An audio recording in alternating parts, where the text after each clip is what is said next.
लाभ मिलेगा। गायत्री मंत्र लिखने के क्या है लाभ, ये जान लेते हैं। पंडित जी बताएं। देखिए, भगवान राम ने सबरी को जब अपनी नवधा भक्ति बताई है जी, तो भगवान राम ने पांचवी भक्ति के रूप में बताया है, मंत्र जाप मम दृढ़ विश्वासा पंचम भगत सुवेद प्रकाशा। मतलब मेरी पांचवी भक्ति जो है वो मंत्र में है। जो दृढ़ विश्वास करके मंत्रों का जप करते हैं, मंत्रों का लेखन करते हैं, मंत्रों का मनन करते हैं, ये मेरी पांचवी भक्ति है और मैं उसे सहज स्वीकार करता हूँ। ठीक है जी।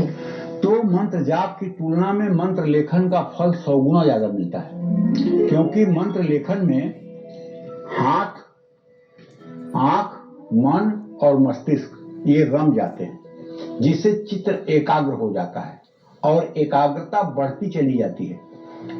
जिस स्थान पर बैठकर व्यक्ति हर रोज मंत्र लिखता है, वहां एक सूक्ष्म शक्ति के प्रभाव से एक सकारात्मक और दिव्य वातावरण का निर्माण होता है, जो व्यक्ति को साधना के क्षेत्र में सफलता प्राप्ति के लिए सिद्धि करने वाला होता है।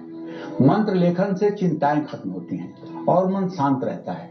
मंत्र योग का ये तरीका मंत्र जप की तुलना में ज्यादा फायदेमंद है। एक बात आपको बताऊं, अगर आपको ये महसूस होता है कि घर के बाहर आप रहते हैं तो खुश रहते हैं और घर में जाते ही आप उदास हो जाते हैं, घर का निगेटिव वाइब्रेशन है, तो आप घबराइए मत। आप पूरी श्वास को भरिए और उद्गीत प्राणायाम करिए। पूरी श्वास को भरना, ओम,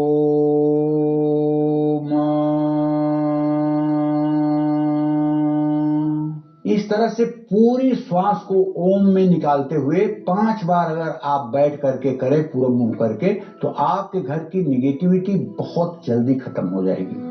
और ये विद्यार्थियों के लिए रामबाण उपाय है। विद्यार्थी जहां पढ़ते हैं वहां उन्हें 5 बार सुबह 5 बार शाम उद्गीत प्राणायाम करना चाहिए, जिससे उनकी आसन सिद्धि हो जाए और वो ज्यादा समय तक बैठ करके पढ़ पाए। नहीं तो होता क्या है, 15-20 मिनट बच्चा बैठ पाता है, उसके बाद उठकर कभी बाथरूम जाता है, कभी किचन में जाता है, कभी मम्मी पापा के पास जाता है, मतलब वो बैठ नहीं पाता है, उसकी आसन सिद्धि नहीं होती है।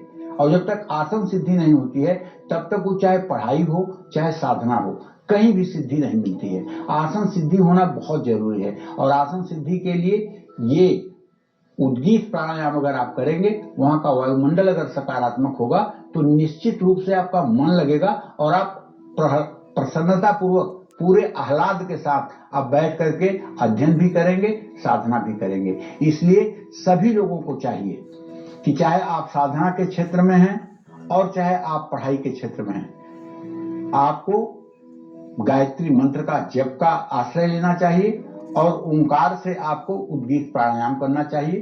प्रातः और सायंकाल दोनों समय ये उपाय करने से निश्चित रूप से सफलता मिलती है। जहां तक गायत्री मंत्र लिखने की बात है, देखिए जब आप लिखते हैं तो एक एक अक्षर जब आप लिखते हैं तो एक एक अक्षर पर आपका ध्यान जाता है और जब आपकी ध्यान की ऐसी तन्मयता होती है, जितने दिन तक जितने समय तक आप लिखते हैं, ये तन्मयता, ये एकाग्रता आपको निश्चित रूप से भगवत प्रेम में और ज्यादा मदद करती है। जय मां विंध्यवासिनी। तो गायत्री मंत्र लिखना गायत्री मंत्र जपने से भी ज्यादा फायदेमंद है, लेकिन क्या इससे जुड़े भी कुछ अहम नियम है जिनका ध्यान हर किसी को रखना चाहिए, ये पंडित जी से जान लेते हैं। पंडित जी, जब आप बता रहे थे मंत्र का जप करना, तब भी कई नियम आपने बताए, तो लिखने के लिए भी अहम नियम है? देखिए, लिखने के लिए भी नियम है जी। लिखने के लिए एक कॉपी ले लीजिए, उसमें लाल या नीले रंग की स्याही वाली पेन से शुद्धता पूर्वक पूरब की तरफ मुंह करके आप गायत्री मंत्र जो है जप करिए, लिखिए। और जब 24,000 मंत्र पूरे हो जाएं तो ये कॉपी गायत्री मंदिर में भेंट कर दीजिए। मंत्र लेखन करते समय किन बातों का ध्यान रखना चाहिए, ये भी ध्यान दीजिए। लेखन करते समय गायत्री मंत्र के अर्थ का मन ही मन चिंतन करें।